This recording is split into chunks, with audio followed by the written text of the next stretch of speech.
Hi friends, అందరూ ఎలా ఉన్నారు? ఈ రోజు మన అందరికీ ఎంతో ఇష్టమైన కృష్ణుడి గురించి తెలుసుకుందాం. మన ఎంఎస్ఆర్ వాయిస్ తెలుగు ఛానల్ ని సబ్స్క్రైబర్ చేసుకోండి. ఇప్పుడు మనం కథలోకి వెళ్లిపోదాం. అనగనగా మధుర నగరాన్ని శూరసేన మహారాజు పరిపాలిస్తుండేవాడు. ఆయన యాదవ వంశానికి చెందినవాడు. ఆయనకు వసుదేవుడు అనే కుమారుడు ఉండేవాడు. వసుదేవునికి ఉగ్రసేన మహారాజు కుమార్తె దేవకిని ఇచ్చి వివాహం చేస్తారు. చెల్లెలు అంటే ఎంతో ప్రేమ కల కంసుడు ఆమెను అత్తవారి ఇంటికి రథం మీద సాగనంపుతుంటే అశరీరవాణి దేవకి గర్భంలో పుట్టిన 8వ కుమారుడు కంసుడిని సంహరిస్తాడు అని చెబుతుంది. అది విన్న వెంటనే కంసుడు కోపంతో దేవకీ దేవి జుట్టుముడి పట్టుకుని తన కరవాలము తీసుకుని సంహరించబోతాడు. అప్పుడు వసుదేవుడు అడ్డుపడి, కంసా, నీకు అత్యంత ప్రియమైన సోదరిని చంపుతావా? ఆమె కాదు కదా నిన్ను సంహరించేది. ఆమె గర్భం నుండి జన్మించిన కుమారుడు కదా నిన్ను సంహరించేది. దేవకి గర్భంలో ఉన్న ప్రతి సంతానాన్ని తీసుకుని నీకు సమర్పిస్తాను అని చెబుతాడు. దానికి కంసుడు అంగీకరించి ఆమెను వసుదేవుని ఇంటికి పంపుతాడు. దేవకి గర్భం దాలుస్తుంది, సంతానాన్ని పొందుతుంది. దేవకి పొందిన సంతానాన్ని వెంటనే వసుదేవుడు కంసునికి సమర్పిస్తాడు. వసుదేవుని సత్యనిష్టకు మెచ్చి, వసుదేవా, నీ 8వ సంతానం కదా నన్ను సంహరించేది. ఇప్పటి ఈ సంతాన్ని తీసుకుని ఆనందించు. 8వ సంతానాన్ని తీసుకుని నాకు సమర్పించు అని కంసుడు చెబుతాడు. వసుదేవుడు ఆనందంతో తన సంతానాన్ని తీసుకుని మధురానగరం వెళ్తాడు. ఇది ఇలా ఉండగా ఒకరోజు నారదుడు ఆ మార్గం గుండా వెతూ కంసుని వద్దకు వెళ్లి కంసుడి జన్మ రహస్యం చెబుతాడు. దేవకిని వసుదేవుడిని ఆడు వచ్చిన తన తండ్రి ఉగ్రసేన మహారాజును కూడా చెరసాలలో పెడతాడు. దేవకీ దేవి 7వ మారు గర్భం ధరించినప్పుడు విష్ణువు తన మాయతో ఆమె గర్భాన్ని నందనవనంలో నందుడి భార్య రోహిణి గర్భంలో ప్రవేశపెడతాడు. ఈ గర్భం వల్ల రోహిణికి బలరాముడు జన్మిస్తాడు. చెరసాలలో దేవకికి గర్భస్రావం అయిందని అనుకొంటారు. కొన్ని రోజులకు దేవకీ దేవి 8వ మారు గర్భం ధరిస్తుంది. దేవకీదేవి 8వ మారు గర్భం ధరించి నప్పుడు కంసుడికి చెడు శకునాలు, మృత్యు భీతి కలుగుతుంది. లక్ష్మీనాథుడు దేవకీ గర్భములో ఉండడం చూసి దేవతలు, యక్ష, కిన్నర, కింపురుషులు దేవకీ దేవి ఉన్న చెరసాలకు వచ్చి అనుగ్రహిస్తారు. నందుని భార్య. మహాభాగవతం ప్రకారం కృష్ణుడి పుట్టుకతో మేనమామకు ప్రాణగండం ఉంటుంది. దీంతో తన సోదరి దేవకీ సంతానంపై కంసుడు కనిపెట్టుకుని ఉంటాడు. ఆమెకు మగపిల్లాడు పుడితే తనకు ప్రాణహాని ఉంటుందనే భయంతో గడుపుతుంటాడు. దేవకి వరుసగా 8 మంది ఆడపిల్లలకు జన్మనిస్తుంది. తరువాత దేవకి గర్భం నుండి శ్రావణ శుద్ధ అష్టమి తిథి నాడు విష్ణువు శ్రీకృష్ణుడై రోహిణి నక్షత్ర యుక్తమైనప్పుడు జన్మిస్తాడు. ఈ విషయం తెలిస్తే మేనమామ కంసుడు కృష్ణుడికి హాని తలపెడతాడనే భయంతో దేవకి బిడ్డను నంద, యశోదలకు ఇచ్చివేయాలని భర్త వసుదేవుడికి చెబుతుంది. దీంతో ఒక బుట్టలో కృష్ణుడిని ఉంచి దానిని తలపై ఉంచుకుని వసుదేవుడు బయల్దేరుతాడు. కృష్ణుడిని పొత్తిళ్లలో పెట్టుకుని చెరసాల బయట నిద్రపోతూ ఉన్న కావలి వాళ్లను తప్పించుకుని యమునా నది వైపు బయలుదేరుతాడు. యమునా నది వసుదేవుడు రావడం చూసి రెండుగా చీలిపోతుంది.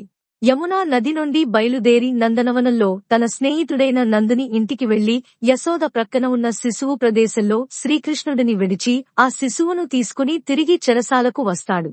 చెరసాలకు చేరిన వెంటనే ఆ శిశువు ఏడుస్తుంది. ఆ ఏడుపు విన్న కావలి వారు నిద్రలేచి దేవకీ దేవి 8వ మారు ప్రసవించింది అని కంసుడికి చెబుతారు. ఆ మాట విన్న కంసుడు చెరసాలకు వస్తాడు. ఆ శిశువును తీసుకుని చంపడానికి పైకి విసరబోతుంటే దేవకీ దేవి, నీకు పుట్టింది మేనకోడలు, చంపొద్దు అని వేడుకుంటుంది. కంసుడు ఆ మాట వినక శిశువును సంహరించడానికి పైకి విసురుతాడు. అలా పైకి విసరబడిన శిశువు 8 చేతులతో శంఖ చక్రగదా సారంగాలతో ఆకాశంలోకి లేచిపోయి తాను యోగా మాయనని కంసుడిని చంపేవాడు వేరే చోట పెరుగుతున్నాడని చెప్పి మాయమవుతుంది. తల్లి ప్రేమకు, వాత్సల్యానికి యశోద పెట్టింది పేరు. ఇక కృష్ణుడి సోదరుడైన బలరాముడితోనూ యశోదకు ఎంతో అనుబంధముంది. బలరాముడు రోహిణి కుమారుడు. ఈయన సోదరి సుభద్ర. యశోద జన్మనిచ్చిన యోగమాయ అంటే సాక్షాత్తు కాళీ అవతారమే. కృష్ణుడి పుట్టుక గురించి కనిపెట్టుకుని ఉన్న కంసుడు అతని బదులు యోగమాయ పుట్టిందని తెలిసి ఆమెను కూడా సంహరించడానికి సిద్ధమవుతాడు. దీంతో ఆమె కంసునికి అందకుండా వింధ్య పర్వతానికి ఎగసిపోతుంది. దీంతో ఆమె వింధ్యవాసిని దేవిగా ప్రతీతి అయ్యింది. నందుడు హిందూ పురాణాల ప్రకారం శ్రీకృష్ణుని పెంపుడు తండ్రి. గోవులు ప్రధాన సంపదగా గలిగిన గోకులానికి రాజు.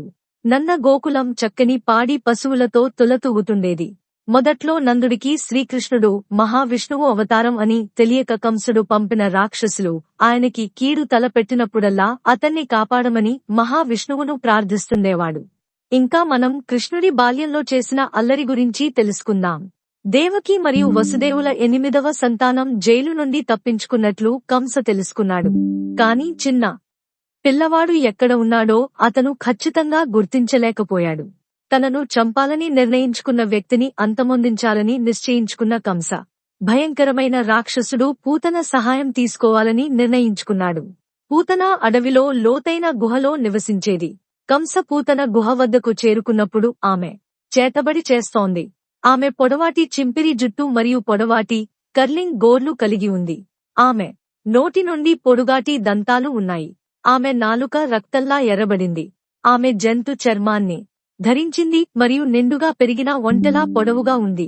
కంసుడిని చూడగానే గౌరవంగా నమస్కరించింది. కంసుడు పూతనకు కాలజ్ఞానం గురించి, కృష్ణుడి పలాయనం గురించి చెప్పాడు. ఆ చిన్నారి ఎక్కడ ఉన్నది తనకు సరిగ్గా తెలియదని చెప్పాడు. అందువల్ల పూతన తన మొత్తం రాజ్యంలో 10 రోజుల కంటే తక్కువ వయస్సు ఉన్న పిల్లలందరినీ చంపాలి అని స్వతహాగా క్రూరమైన మహిళ కావడంతో పూతన ఆ ఉద్యోగాన్ని సంతోషంగా అంగీకరించింది. మొత్తం రాజ్యాన్ని భయభ్రాంతులకు గురిచేయడానికి ఆమె బహిరంగ ఆహ్వానంతో పులకించిపోయింది.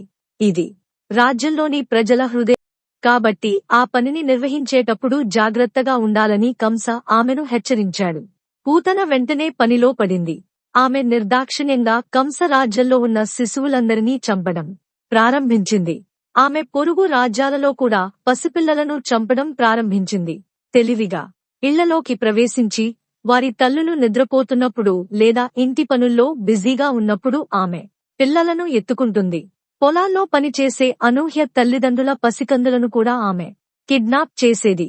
మథుర మరియు పొరుగు రాజ్యాల ప్రజలు తమ పిల్లలను పోగొట్టుకున్న తర్వాత గుండె పగిలేలా చితికిపోయారు. రాజ్యంలోని పిల్లలందరినీ అంతమొందించాలనే తపనతో పూతన కృష్ణ గ్రామానికి చేరుకుంది. సూర్యాస్తమయం తర్వాత ఎవరూ గుర్తించకుండా ఆమె గ్రామంలోకి ప్రవేశించింది. ఆమె ఎక్కడికి వెళ్లినా యశోద మరియు నందరాజ్కి పుట్టిన వారి గురించి మాట్లాడుకోవడం ఆమెకు వినబడుతోంది. చిన్న పిల్లాడి దివ్య దర్శనానికి అందరూ మంత్రముగ్ధులయ్యారు. తను వెతుకుతున్న బిడ్డ ఇదేనని పూతనకు ఒక్కసారిగా తెలిసింది. రాత్రంతా ఊరి బయట బస చేసి ఉదయాన్నే కృష్ణ ఇంటికి వెళ్లాలని నిర్ణయించుకుంది. పూతన ఒక రాక్షసుడు మరియు అనేక మంత్రశక్తులను కలిగి ఉన్నాడు. ఉదయాన్నే గ్రామస్తులు భయభ్రాంతులకు గురికాకుండా ఆమెను చంపడానికి ప్రయత్నించకుండా ఉండటానికి పూతన తనను తాను అందమైన కన్యగా మార్చుకుంది.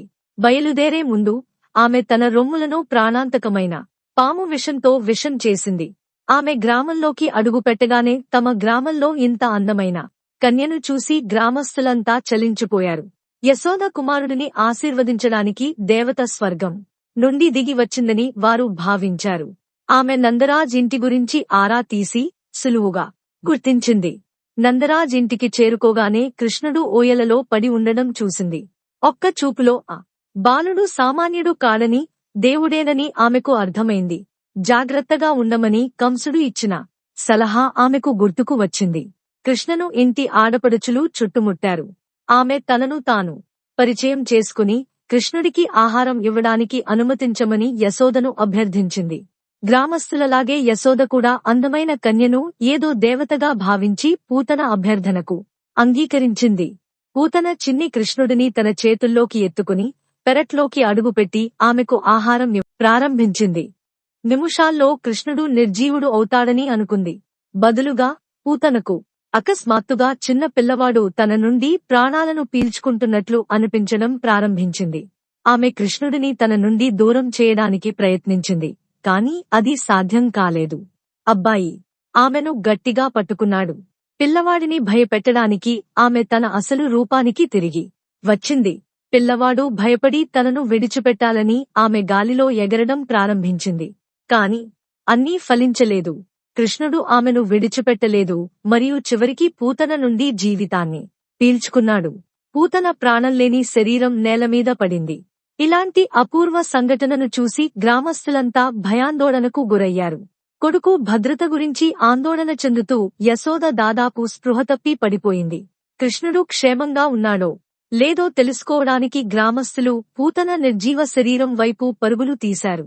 ప్రాణం లేని రాక్షస శరీరంపై చిన్న పిల్లవాడు ఆనందంగా ఆడుకోవడం చూసి వారు ఆశ్చర్యపోయారు. గ్రామస్తులు కూడా కృష్ణుడు సాధారణ మానవుడు కాదని, ఏదో ఒక స్వర్గస్థుడని గ్రహించారు. బహుశా దేవుడే కావచ్చు, వారు ఖచ్చితంగా చెప్పలేకపోయారు.